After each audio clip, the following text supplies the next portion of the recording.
Can design be automated? This question occupies many designers today. No wonder, after all, there is often talk of an impending mass unemployment. An increasing number of jobs are being rationalized away, primarily due to the rapid advances in the field of artificial intelligence. But behind this question, something entirely different is actually concealed. It is rather about the question of whether artificial intelligence can actually be creative, or whether creativity is reserved exclusively for humans and a few exceptions in the animal kingdom. However, we will not go into this question in more detail today.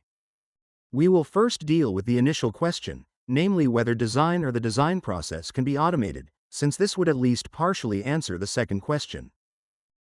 The design process can be divided into 5 phases: the briefing, the research, the concept development, the design phase, and the prototyping phase. Briefing. You receive a clear task description and learn what needs to be done. Research. This is followed by the search for information, for example through targeted Google searches. You use platforms like Pinterest, create mood boards, and compile your own inspiration and reference database.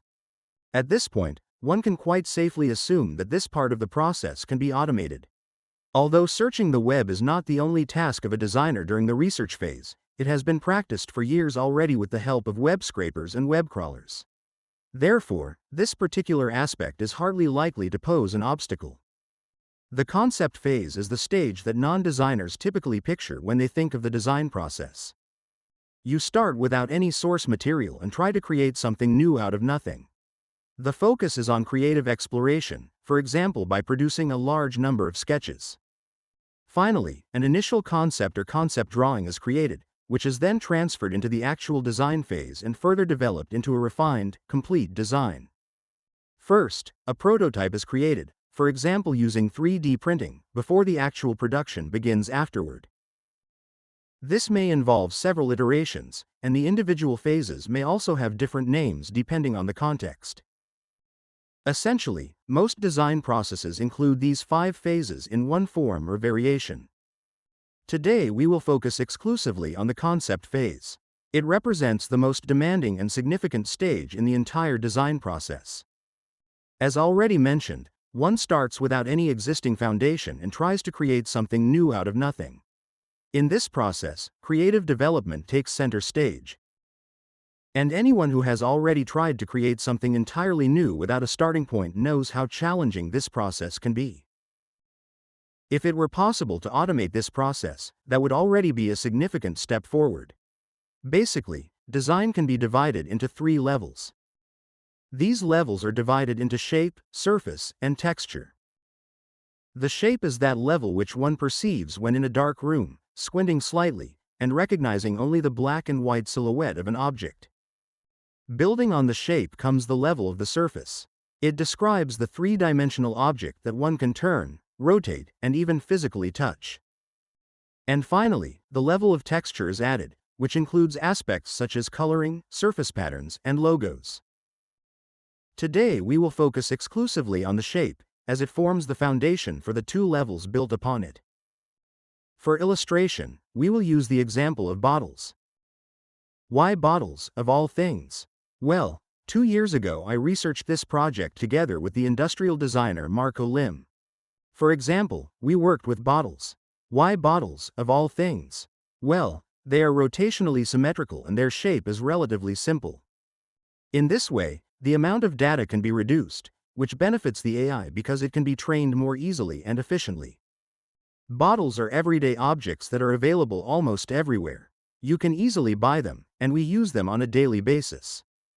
It should not be difficult to extrapolate the results and ask oneself what the future might look like if developments in the field of AI continue to advance at this rapid pace. When we think of artificial intelligence nowadays, we usually have artificial neural networks in mind.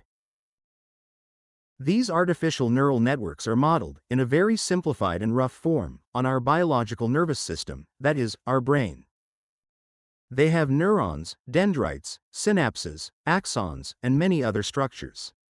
In this context, one speaks of nodes and edges, or of matrices. And these mathematical structures have certain abilities that they can use in a targeted way. These abilities arise through specialized learning, generalization, abstraction, and further generalization, which ultimately makes it possible to apply new things as well. An example of a biological neural network is a child. Let's assume this child has never seen a car before. Now the child is shown various examples of cars. The child will try to extract the essential characteristic of being a car from the individual examples, that is, to understand what fundamentally makes a car a car. For example, it recognizes that cars usually have 4 wheels. Following this, one can give the child the task, now show me new cars or develop new concepts. The child will then come up with a wealth of diverse, creative, and imaginative drawings as well as original concepts. One can try to transfer this principle to the computer. A method to achieve this is called GAN.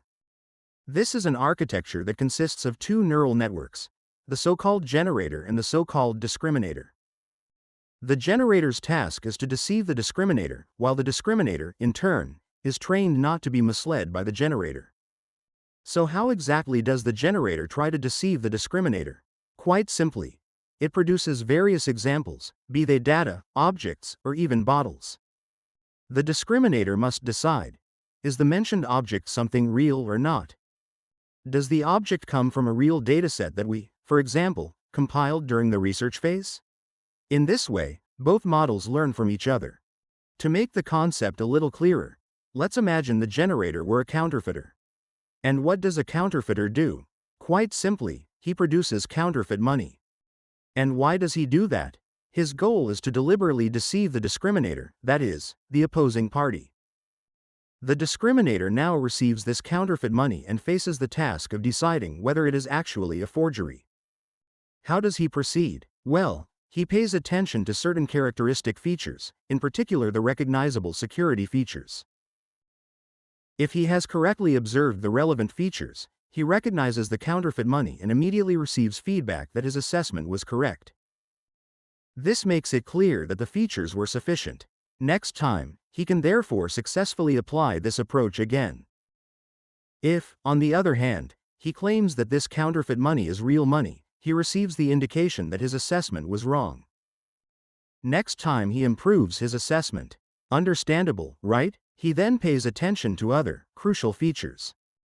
And specifically not to those features that previously led to counterfeit money being mistakenly classified as real money. The generator also learns continuously by drawing on its experiences from both successes and failures.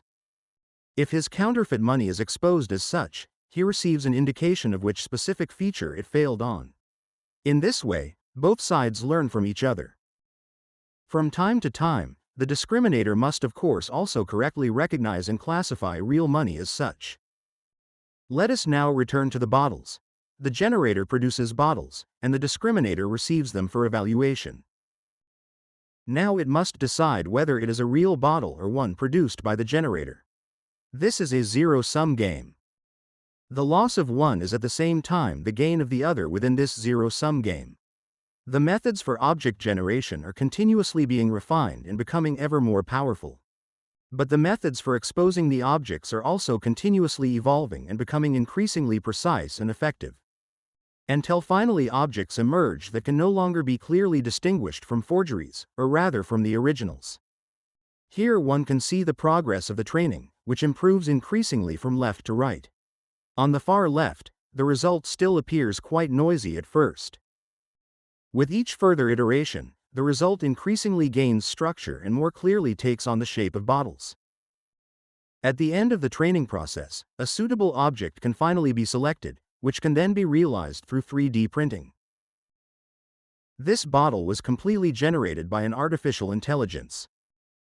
With this algorithm, countless variations and concepts can be generated at the push of a button. Many of the results are indeed unique, while others are less so. But that is not where the real problem lies. The real problem is that the designer becomes completely overwhelmed by the sheer number of examples. After all, what use are thousands of variations of bottles to me? It would certainly be helpful if one could at least have a little influence on it. For this, another neural network can be used. This is called VAE. It is a neural network that, if one were to spread it out flat on a table, resembles the shape of an upside-down hourglass. So you have an input that is initially relatively wide, narrows significantly toward the middle, and then widens again toward the output. The training works as follows. You take an object A, for example a bottle or a picture, and feed this A into the network. This exact A must also be output again at the end. The principle is therefore, A is fed in, and A is output again unchanged, always following the pattern, A in, A out. If A is entered and also comes out again as A, that is basically unproblematic. However, the crucial point is the bottleneck in the middle, which plays a central role. That means, for example, I have a bottle that first has to be compressed so strongly that it fits through the narrow bottleneck, in order to then expand again into its original shape. In other words, it is first compressed and then decompressed again. At the core of this neural network, the bottle is represented in the form of a vector, that is, as a sequence of numbers. Basically, we are training an algorithm that learns compression. After training, the first part can easily be discarded, as it is no longer needed afterward. The second part of the network is specialized in reconstructing bottles or objects from numerical vectors. It was ultimately trained specifically for this task. Now there is the possibility, for example, to link a vector slider to the variables. Very simply, now it is possible to be creative using sliders. It is no longer necessary to record everything. Concepts can now be designed very easily by shifting and experimenting, and this significantly speeds up the entire concept phase. At the same time, this forms the first pillar of the so-called democratic design. Everyone can be creative, even if they do not yet have the corresponding skills. The second pillar of democratic design is that behind these objects there are essentially vectors, and with vectors, precise calculations can be made. The vectors can be added and then divided by their number. In this way, one can determine the average. This calculated average can then be fed back into the network, allowing an average concept or an average object to be generated from it. This means that now anonymous collectives or groups of people can create together, even if they are not professional designers. And all these contributions can flow into a common average concept. For a female or male designer, this meant that they had to put themselves in the position of a specific target group beforehand. They would have had to consider beforehand how an object for a specific target group, for example, people between 20 and 24 years old with certain hobbies, might look. But now the target group itself can draft proposals and submit them to the designers. Whether these are accepted is up to the designers. They don't have to, but they can if they choose. The designers are not being replaced by this. Rather, it can serve as a supportive tool or as a helpful addition. At the same time, there is also the possibility of developing a fully elaborated design from it. This object here, this bottle, was presented at the Salone del Mobile during the Milan Furniture Fair. The design was created through the contributions of several dozen people who were separated from each other both in space and in time. Now everyone can individually decide whether such a bottle represents Milan. But this algorithm is not without difficulties either. It presupposes, namely, that I ideally already have a rough idea in my mind's eye of what the object or the final result should look like. Otherwise, I spend the whole time randomly swiping back and forth until, by a chance mistake, a result emerges that I then adopt. It would therefore be crucial to develop a powerful algorithm that automatically adapts to the user's taste, without the user already having to know exactly what the desired dream object should look like in the end. For this purpose, genetic algorithms can be used, which represent a subcategory of evolutionary algorithms. Evolutionary algorithms are based on the principle of natural evolution.